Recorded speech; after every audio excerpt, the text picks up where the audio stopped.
Going on to the next presentation is a presentation from Marcella, Santos, and it's looking at coping strategies and psychological well-being in patients with ALS at Colombia. So thank you, Trin. Thank you. Good morning, good evening, wherever you are. I'm Marcella Santos. I'm from the ALS Association in Colombia. Today, I'm going to talk about the coping strategies and psychological well-being in patients with ALS in Bogota, Colombia. This was an investigation we made with the University of Santo Tomas here in Bogota. A psychologist doing their thesis or last year investigation decided to do this with us. One of them had a family member with ALS, so that's why they got interested in doing this investigation. So I want to give a big thanks to Karen, Daniela, and Lady, which were ultimately the investigators of this investigation. And we as ACELA just supported the whole investigation and giving them the database and working with them the whole year long. The investigation took place. So first of all, a little bit about us. Colombia with the O, there's no U in Colombia. We are located in South America. It's a nonprofit organization. It was founded by Orlando Ruiz, which is a patient with ALS. We were founded in 2008, and in 2010, we became members of the Alliance. All of our volunteers, we are all volunteers, and all have a family member or had a family member with ALS, or were caregiving for them. In my case, it was my dad. He passed away in February this year. So all through the presentation, I'm going to pay tribute to all the patients of ALS in Colombia, but mostly in Bogota, which is where the investigation took place. So I'm going to talk about a little introduction, a little bit of context of why we started to do this investigation. Then I'm going to give you the investigative question, some concepts, the objectives, methodology, results, and lessons we learned from this investigation. And ultimately, questions. If you guys have any questions, of course, I'll take them at the end. So we started doing this investigation because as patients lose motor function, they're forced to minimize their interaction and perform their daily activities, which ultimately affects their psychological well-being. And that's why coping strategies are so useful, because they need to adapt to the progression of this disease, because it starts decreasing the person's ability to move. So we consider both the psychological well-being and coping strategies in patients with ALS an important attribute to study in PALS and CALS. So we did the investigative question, which was, is there a relationship between the psychological well-being and the coping strategies in PALS according to their time of diagnosis? Does it change when the diagnosis the person has been diagnosed for 1 year or 2 years? Does their psychological well-being change, and what part of that psychological well-being changes, as well as what coping mechanisms or strategies are being affected with a period of time. So the main objective of the investigation was to identify the relationship between psychological well-being and coping strategies in patients diagnosed with ALS according to their time of diagnosis in Bogota, belonging to ACELA. So the specific objectives were to describe the degree of the psychological well-being in patients and identify the coping strategies in patients diagnosed with ALS. We did a quantitative research, transversal, which means we did just one evaluation. The patients, we did not do a longitudinal approach. I'm sorry, my English. A longitudinal approach. It was just a transversal, which means we just went in, intervened, like did the test, and then went out. Which is at the end of one of the lessons learned is we want to do a longer investigation. So it was a quantitative research. We did it with PALS located in Bogota that belonged to the database of patients members of ACELA Colombia, located in Bogota. And we use two instruments. Besides of course, just the basic information, female, male, their economic status, what insurance they have, those basic information helped us a lot.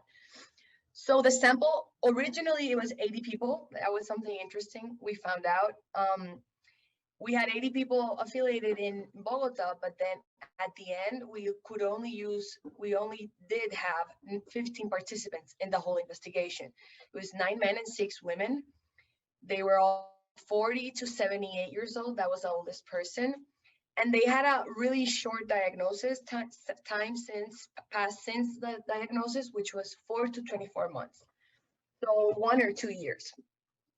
So the sample was selected intentionally by us, by ACELA. And as I said before, it was originally 80 people, but then 29 were not interested or couldn't find a time in their schedule. 19 could not be contacted because they changed cell phone numbers or didn't respond to emails, etc. And 17 had passed away. So that's also a big problem we have in investigating with ALS here in Colombia, is that if the investigation is too long, most patients, or maybe not most, but a lot of patients may have passed away. So that's another of the findings. We use two instruments. The first one is called Psychological Wellbeing Scale. It's in Spanish, BLEPS. It was created by Dominguez in 2014. It has 13 questions. It has a Likert scale response option, which means patients can respond disagree, neither disagree or agree, or agree. It has a good reliability with an alpha Cronbach of 0.70, and it evaluates 4 dimensions: acceptance and control, autonomy, meaningful bonds, and projects. It's important to say that when these instruments were applied, we applied them at the patient's home. The students and investigators went to each patient's home here in Bogota. And for some patients that couldn't write, we did some reasonable adjustments so they could respond to the questions. So for some patients, we had a board with 1, 2, or 3, or with 3 options, and they would signal them with their hand. Or in other cases, they would communicate to their caregiver, and their caregiver would give us the response they have said. We also applied another scale called Coping Strategies, also in Spanish.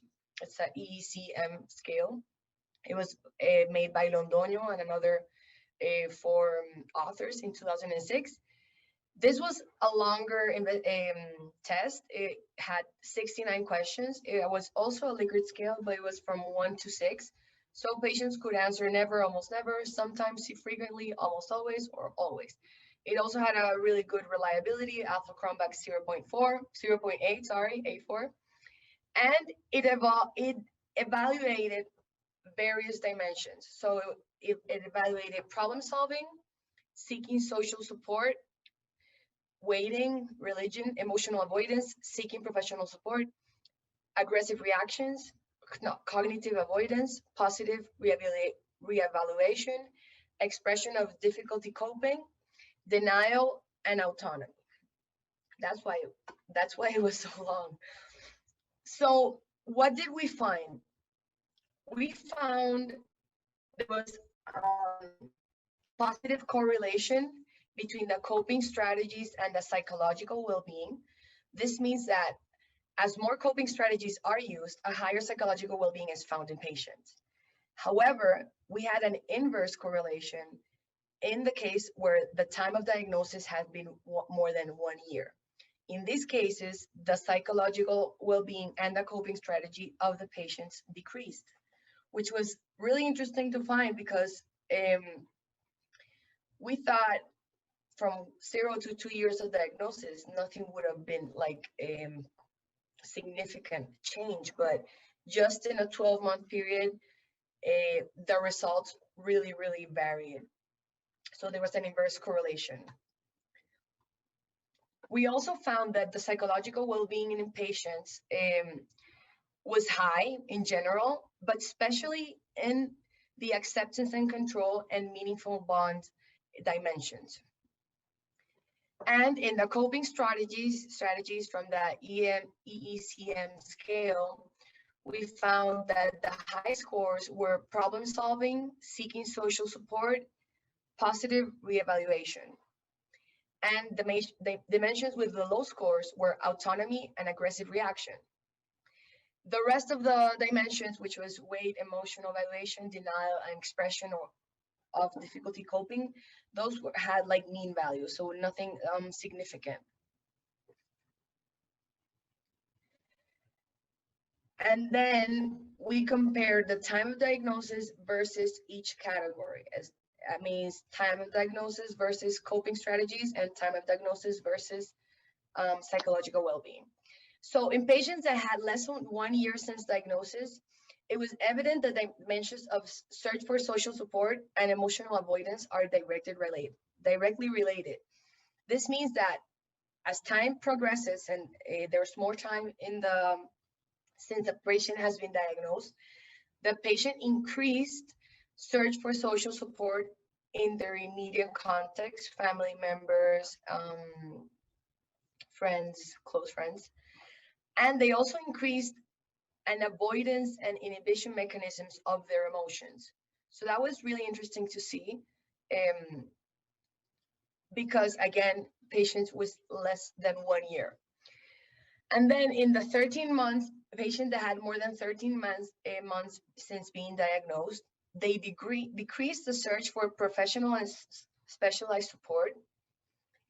This mostly happens because when ALS starts, what we've seen in our patient, probably you've seen it as well, patients are oriented to the problem solving, and they want to know about ALS, they want to know about investigations, treatments, look for support in professionals.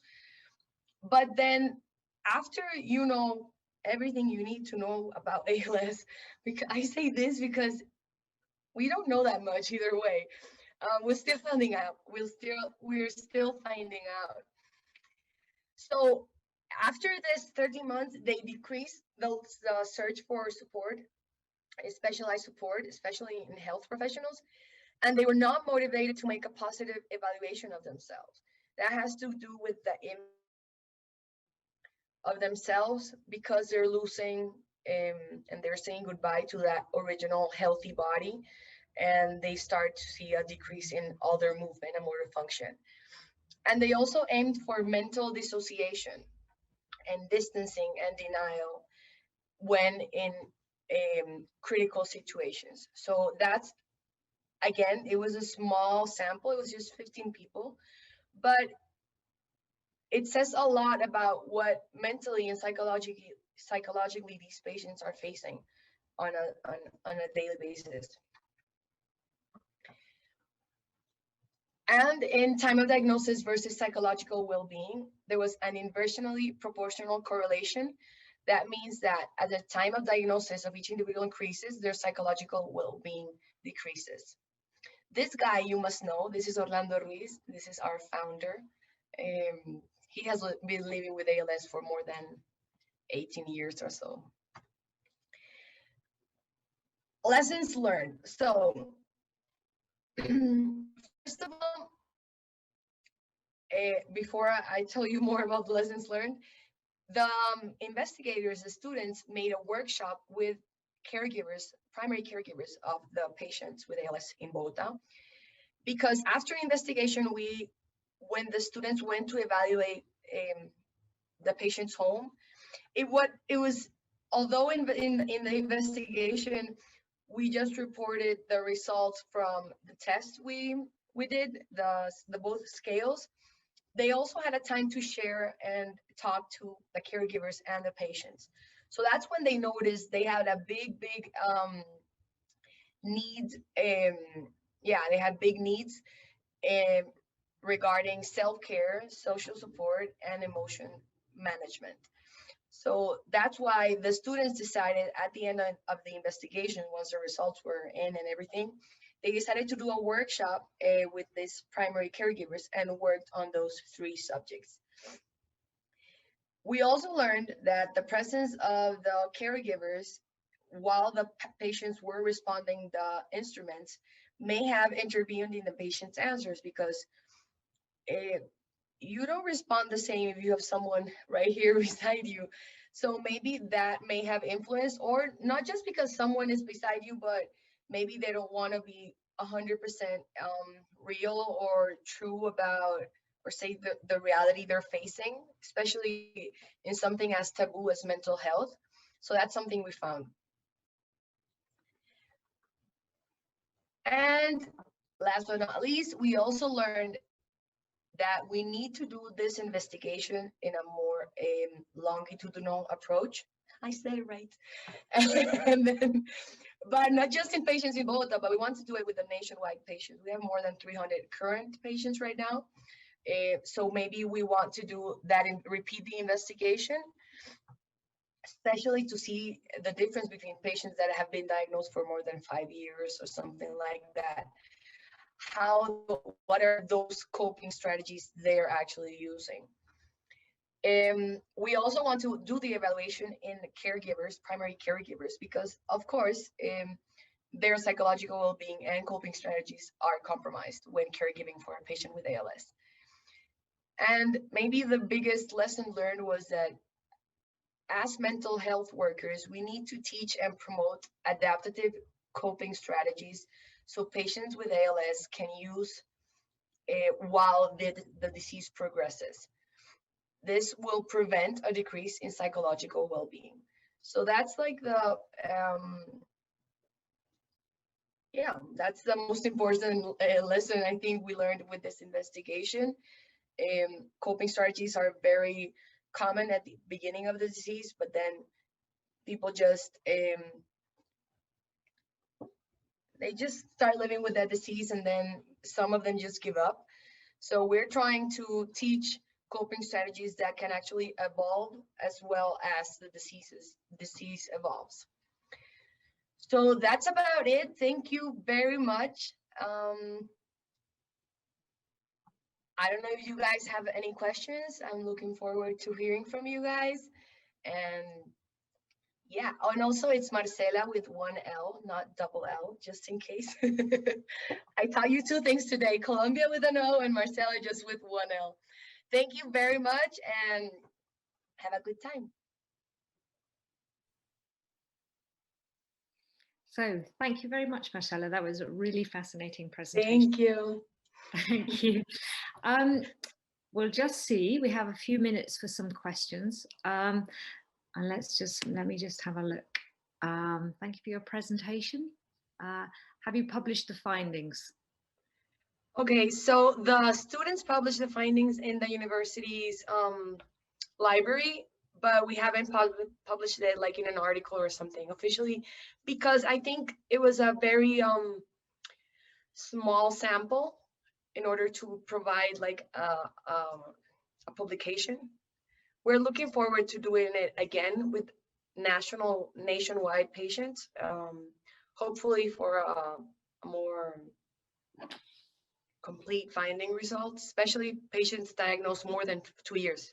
Because as you saw in the presentation, the longest the person had been diagnosed was 24 months. That's 2 years. So that's really small time, I think.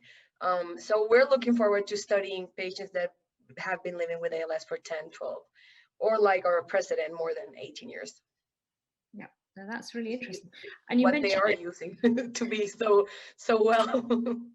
But you mentioned the coping strategies kind of decreased, and I wonder, and you did kind of touch on it, but I wondered if you could kind of elaborate on why you think that would be as time went on.